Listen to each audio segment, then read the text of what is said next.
Are heroes, basically. They're going out there and working with high voltage, very high voltage, and most of the time they only get thought of when they're enduring storms or catastrophic events. But these guys are out there every single day working with that same voltage, working with the same dangers every day. That's their job. They're out there making sure they work all these power lines hot. They work them so the customers don't have to be interrupted. There's just a lot about the industry that the public doesn't understand, and we just want to get that understanding out to the public and let them know that these guys just don't do it during storms and during hurricanes and tornadoes and ice storms. They do it every single day, and they're doing it for the public. They're doing it for the ratepayers. It's just a dangerous profession.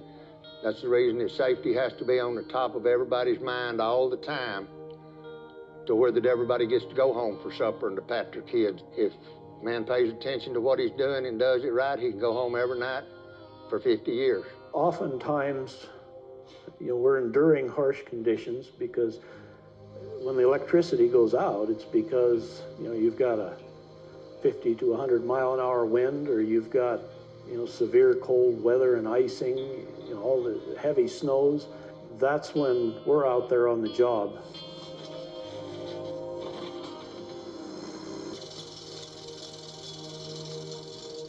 When you get that call in the middle of the night and the storms are really bad, or you watch the weather and know that they're coming in and there's dangerous winds and you just really don't know what it's going to be like out there, and they're going to be working in that, it's very scary. I think a lot about our kids and having to explain where Daddy is and when he's going to be home. It's tough sometimes.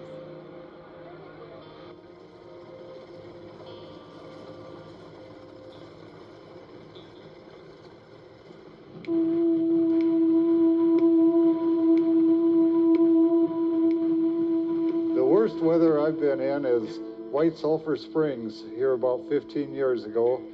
It had about 50 mile an hour winds, and it was about 50 below, and it was almost unbearable.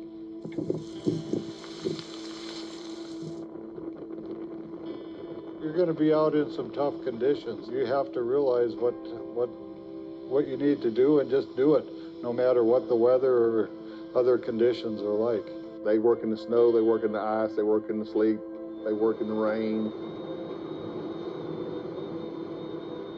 The scariest opportunity I had to work in was going on an ice storm in extreme western Kansas, driving blizzard snow, a load of poles behind the truck, and didn't see a headlight till I got to my destination. Here a few years back, they had an ice storm in North Dakota. It was 28 degrees below zero when we got there. We were there for almost 3 weeks, and the temperature never got above 20 below. This is Hurricane Irene. Came in on a Friday night through a Saturday. Probably one of the most relentless storms I've seen in quite a while. Winds were continuous in our area from 33 to 42 miles an hour for about a 12-hour period with no relief from that. It gets nasty, especially trouble calls and stuff like that. You're out in hail, snow, sleet, anything. Under all conditions, it's hard to see, hard to do, but you got to do it. Hurricane Katrina. It was like a nightmare. There was nothing left. I mean, I really feel for the people of Louisiana. It was quite the devastation. I'd pulled some time in the military and been around the world, but I've never seen the destruction that hurricane did to a city. It was terrible.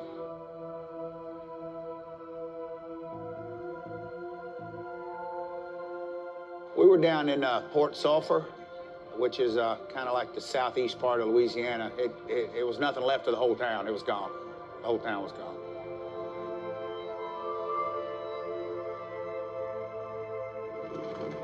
Katrina came in, we worked it about 3 weeks, and then I think Rita came in Lake Charles, and we worked it 3 weeks, 4 weeks, and went over to Florida, and I think 3 days later, Wilma hit just right in Naples, and we worked it till first of the year. So we was about 3.5 months on 3 different hurricanes.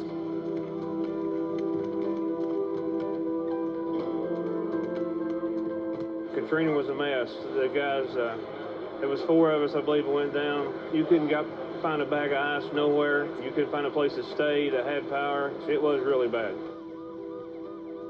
What you see on TV or hear on the news and stuff like that did it no justice. I mean, to see it firsthand, it was just overwhelming, the amount of destruction. Just the total devastation that you saw in our hurricane is overwhelming.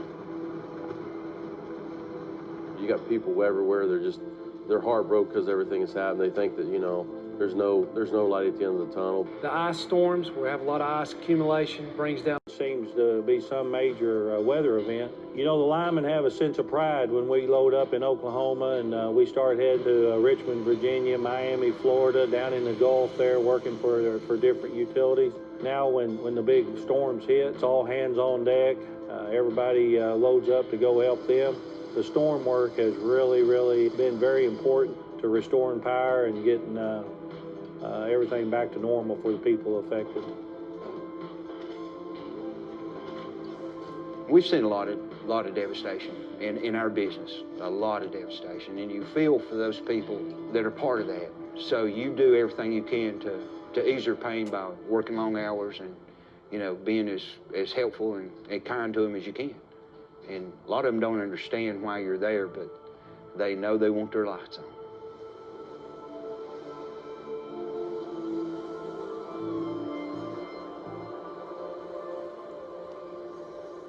I was in Southern California working before Hurricane Sandy, working 7 days a week, 12, 14-hour days. Decided to go home for vacation. And on my layover in Denver, I got a phone call about Sandy coming in, so I took the call and got home, landed in Bozeman, Montana, and told my wife I was going to go to Sandy. Had to fly back to California to get my tools. Then I flew from California all the way out to Detroit, Michigan. Drove from Detroit in a convoy of trucks out to Suffern, New York, where we sat out Sandy and worked Hurricane Sandy for about 5 weeks straight. I was only home for about 8 hours when I got home, so I got to see the wife and kids for about 8 hours in about 70 days.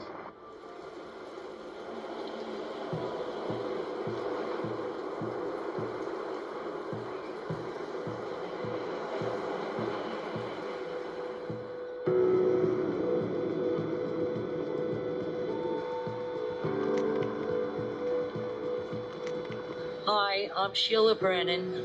I'm from Manasquan, New Jersey. And I'd just like to inform people of the devastation here in Manasquan. I've lived in Manasquan for over 20 years, and I've never, ever seen anything like this.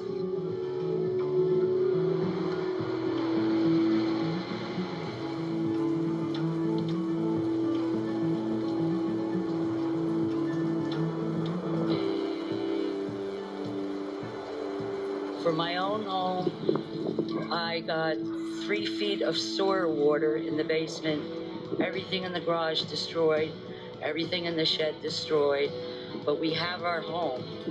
And as I'm walking around Manasquan, I am really lucky.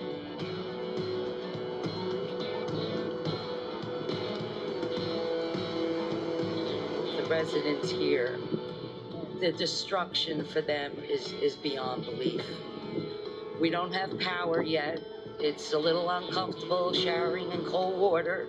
There's things like your health, make sure everybody else is okay. That's the important thing. Everybody is helping out. It's unbelievable. Just say prayers for people who really lost everything. I have a 2 car and my car all gone. I tried to get a gas for the generator, and the line have been about, at least I was here this morning, about 40 people. There's a swimming pool down the road where we're getting water and flushing the toilets and stuff, so we're trying to live through it. That's it.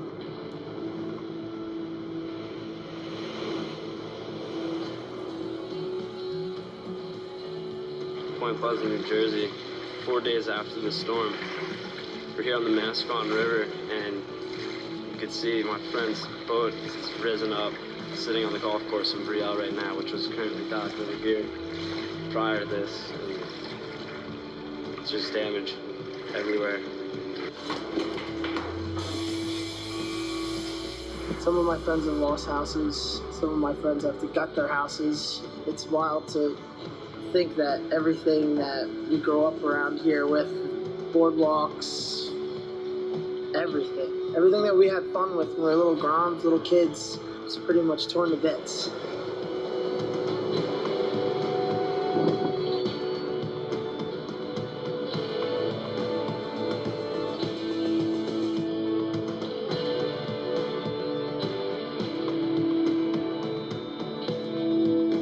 I've been on Sandy now for 15 days, and she's beating me down real bad. Too many hours, no good food, and you sleep in a man camp with 36 guys in a semi-trailer. Just mass confusion, everybody's mad, work a lot of hours, everybody's tired. I'm glad these guys come out of town to try to help us. I hope we get our electric back soon, because it's been a while. Right now we're all spent and it's tired. It's our 15th day.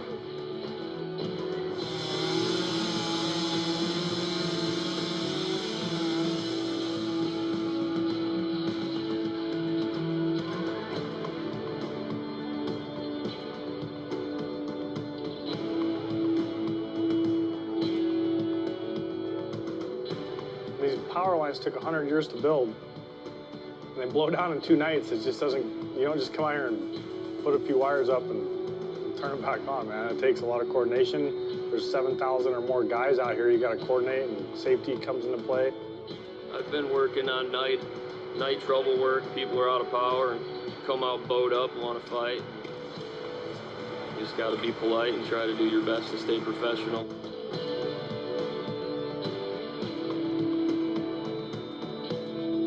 When I hear a lineman got beat up on storm helping people out, all I can think of is he's really, really lucky that the rest of the line crew wasn't around, because line crews pretty much stand together, and it's just not cool, man. We're out here trying to help people. And why yell at these guys? They're looking to put your power on. Ask people when it is the power going to come on. We don't know until it comes on, right? But when you see people working around your house, pretty soon it's got to be coming on, right? Hopefully. I shook the guy's hand. I asked him where he came from. When he said Colorado, I said thank you. They are cordial. They're very polite. They try to be helpful. Really, their hands are tied. They don't make any of the decisions. They go to where they're told. So nothing can be laid on these out-of-town workers.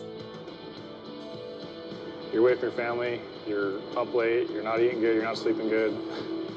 It's taxing on a person, man. And then you got to come out here and deal with the public. They work long shifts. They're tired. They're away. True, they're making good money, and they deserve it. They're doing extra service. They're putting in very long days and long hours. I don't begrudge them 1 cent. We got family, kids, safety. We all want to go home and see our kids at the end of the storm, you know? We're just like they are. We live in houses and neighborhoods and have a life, and we want to go home and see our family in the end of this, you know?